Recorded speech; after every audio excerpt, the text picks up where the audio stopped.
and I know you didn't get to watch the press conference today, and I only got to saw bits and pieces of it, or listen to bits and pieces of it, because I was running errands and taking care of some things personally.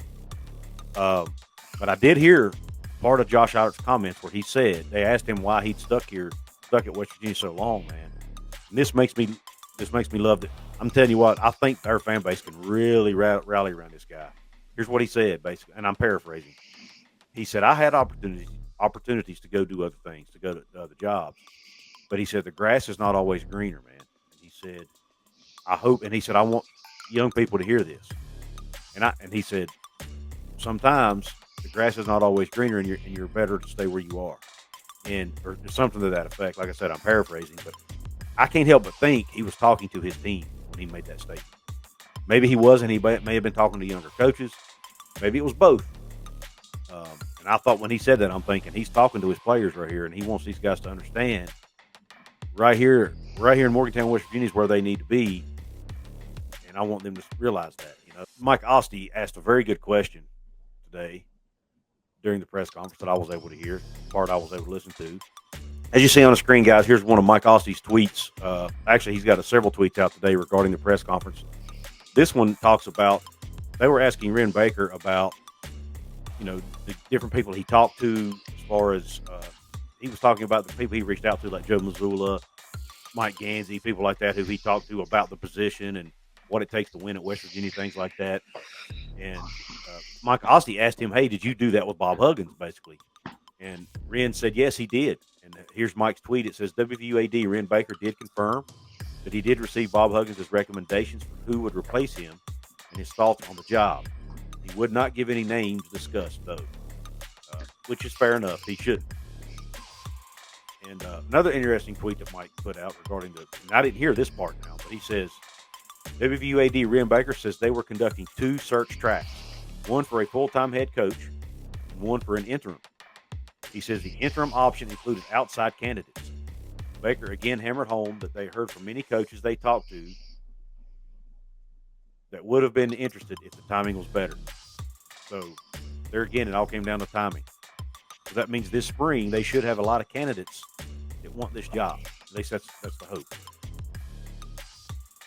And also, something else he put out, WVU interim head coach Josh Eilert says Bob Huggins sounded at peace when they talked after he was announced as interim head coach.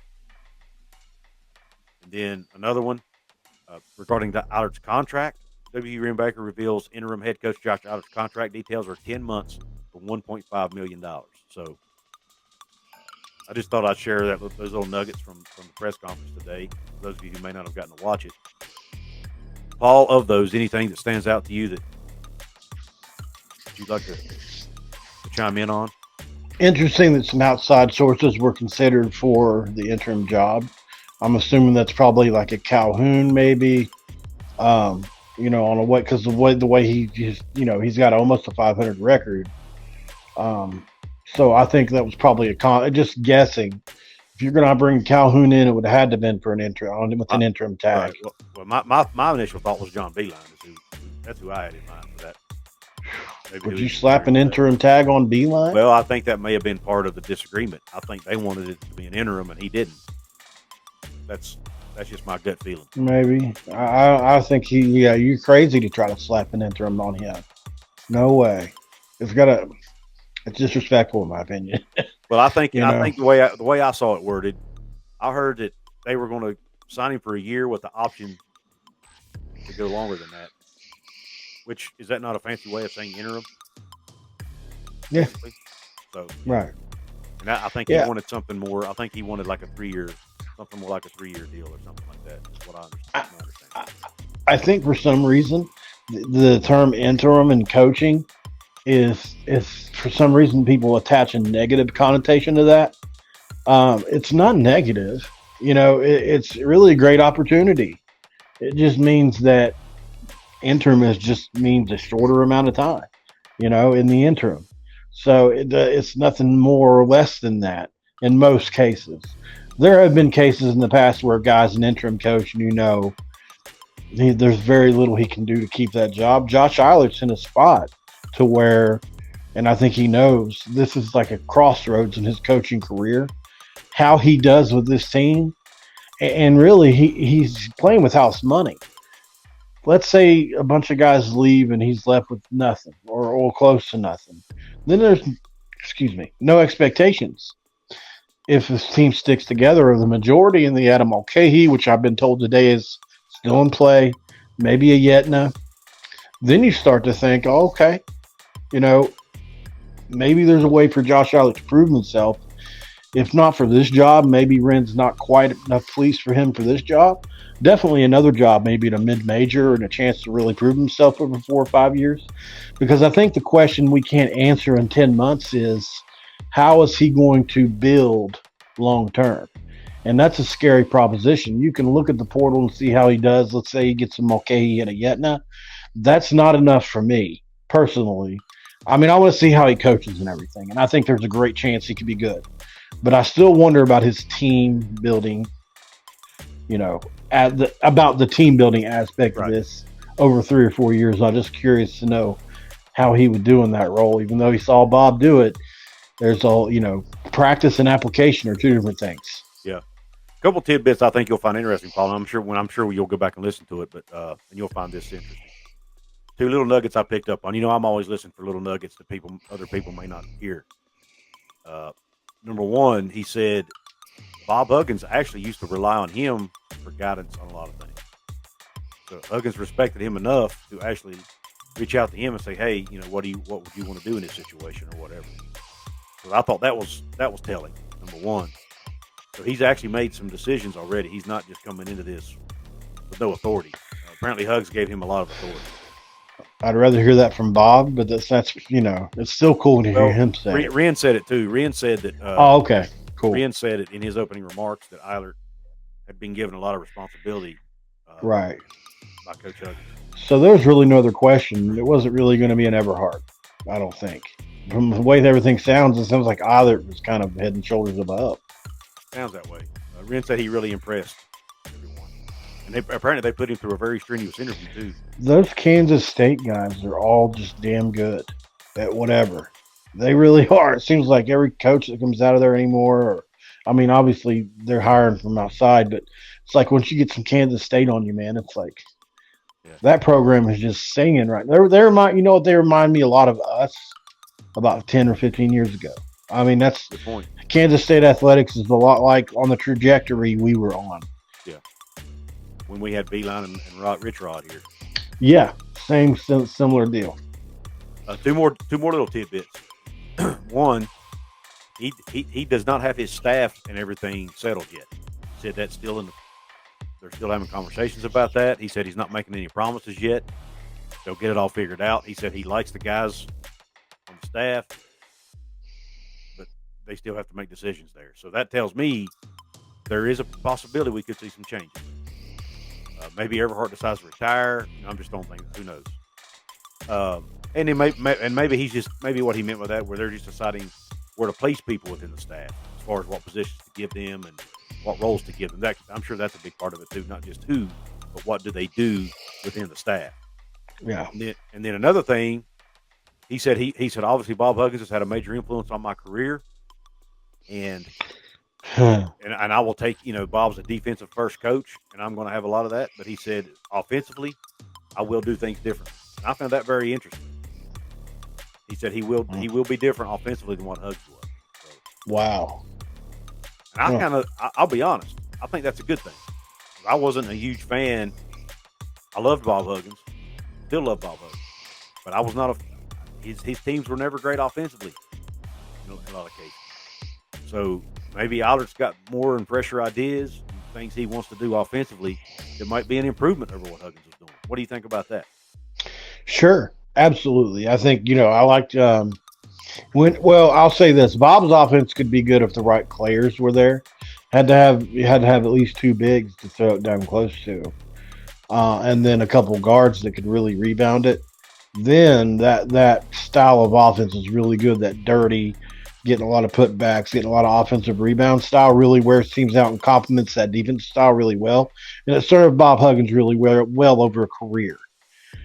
It's similar to, I think it's kind of similar to teams we've seen like in the spread offense. It's not anywhere near the same, but like how spread offense has been successful, but rarely do they win titles. And it seems like with Hugs and that system, it got us to the precipice, but never over the hump. And in today's game, it's such a guard heavy game that it's almost the antithesis of what Hugs was doing for so long. And although he did started to invest in guards, look at the last few guards that we've had some good ones offensively, not just defensively. And I think he started to change that towards the end. But generally speaking, he never had a team offensively as good as this one could have been. And I would have liked to see what Huggins did with it. I really would have liked to seen it. I think he would have probably done things a little different. But I think in today's game, a lot of three balls are shot. And I think we have a couple guys on this team who can do that. And I think Eilert can be innovative with it. Right. I agree, man. I'm excited. I'm kind of excited about it. I'm not gonna lie. It's something different. I can't wait to see him coaching on the floor. Something I can't new, wait. Something different. There's nothing wrong with that, man. And I really think, let's put the glass half full for a minute. This could end up being the greatest thing to ever happen to West Virginia basketball. Could it not? Potentially. It doesn't look that way today. The guys are hitting the portal. You said ever. It kind of took me like a second to. It could be one of the greatest. Let me rephrase it. You're probably blunders. Right. I was a little bit too overzealous with my comment there, but it could be a positive thing for West Virginia basketball. It could end up being a positive change. It could end up being a positive at the end of the day. Maybe they're able to go out in the portal and get guys that are better than the ones we're losing.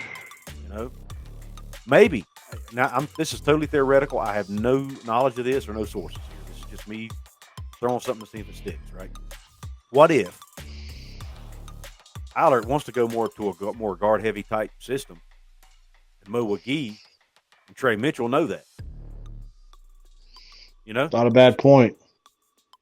Just something to throw out there. I could be totally wrong there.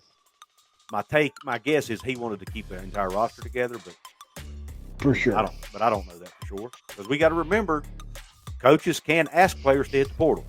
Deion Sanders just did it.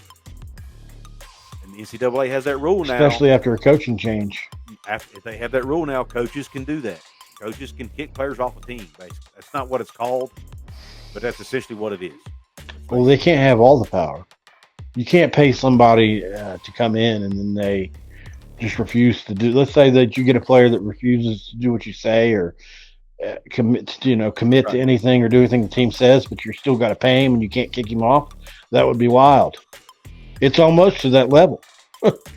It's almost to that level as we speak. I mean, Neil Brown even says he wished he would have done more of that in 19. Mike Osti the other day, he said he wished he'd have done more of that in 19, which the rules weren't the same then, but he could have done it to a degree, I guess. Paul, do you have anything else you want to say on the WVU basketball situation right now? Just a couple of little quick things. Joe Toussaint is obviously still out there working the portal. Something's happened while we've been doing this, and I apologize. He has heard from Alabama. They obviously just lost Quinterly last night, so they're looking for another guard. Joe would fit well in a NATO's team, I think, but I would love to have him back instead, obviously. But I think Joe is the guy of all the guys. Like, you look at a Mo McGee and says, I want to get out, go out there and see what I can get. But you only average 4 points a game. I think Mo's got great potential. And maybe he can sell that to somebody and you'll get a bag. But, man, why don't you stick on the team you were on and prove yourself first like Joe did? But, guys, just keep your eye on that portal. I think Mulcahy is. We got a good shot to land him, especially if Jose decides to leave. I think Mulcahy is certainly going to be in play. Yeah, my gut feeling is what he did leave it open to come back, by the way, in his announcement. Yes. If I'm not mistaken, Paul. So he could end up coming back. And I'll be honest with you, I think he would make a mistake to leave. Because like you said, he really hasn't proven himself yet. And other schools are probably not going to give him – I think he has a better shot to succeed here than he would somewhere else because these coaches already know what he can do. They know how to utilize him. Yeah. I guess is where I'm going. But anyway, yeah, keep an eye on the portal guys. There could be more guys to hit the portal. There will probably and more than likely be some guys that we add from the portal. There are good players in the portal, guys. Mulcahy, Yetna, Grant Quinterly. Nelson. Quinterly from Alabama just entered yesterday. Grant Nelson from North Dakota State still in the portal. Give That him guy- $1 million if he wants it. That guy is an absolute stud. You guys haven't yet, go watch game tape, YouTube highlights, whatever, on Grant Nelson. You will be absolutely blown away. Dirk Nowitzki. He and Raekwon Battle are the two most impressive highlight reels I've watched in the last several months. I'm just telling you. They will both. Yeah, he's both blow something you away. else. I'm sure he's being offered so much money. He's got to be getting offers just ridiculous. Yeah. So, but anyway, with that being said, guys, we appreciate you tuning in. Please subscribe to the channel if you haven't yet. We finally hit the magic 1,000 number. We thank you for that. We couldn't have done it without you. Please, if you want to support us here, I don't know if our channel's got the super thanks option yet, but if it's there, you can hit that, make a one-time donation to the show. Again, subscribe, like, comment, share it with your friends and family, do all that stuff. It all helps the YouTube algorithm, all helps the channel grow. Guys, we appreciate everything you've done for us. We appreciate everything you're going to do for us going forward in the support. With that being said, this show is over, and we are out.